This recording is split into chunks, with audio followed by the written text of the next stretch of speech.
This is a demonstration of the Burk flange alignment tool manufactured by the G.A.L. Gage company. It is a quick, easy way for both the craftspeople to check the alignments of their flange assemblies and also for the inspectors to measure the compression and the alignment of the flange after installation. It comes with 3 nibs, one the 150, 300 pound nib, the 400 and over pound nib, and the nib to measure the external high-low up to a maximum of 1/16 of an inch. On the back of the tool are the tolerances as listed by the ASME code. So we have an example here of a 600 pound flange that's using the tool to see if it's acceptable.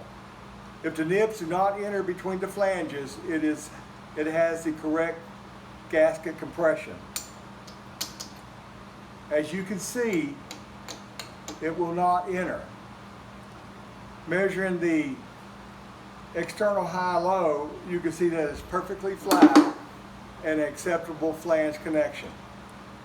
Looking at this 150 pound flange connection we have here, using the 1/16 inch nib, you'll note that it has over 1/16 of an inch high-low, which is unacceptable. Using the 150 to 300 pound nib, you'll notice that it can't be inserted on one side, but can be completely inserted on the other, which means that this has incorrect misalignment and needs to be reworked.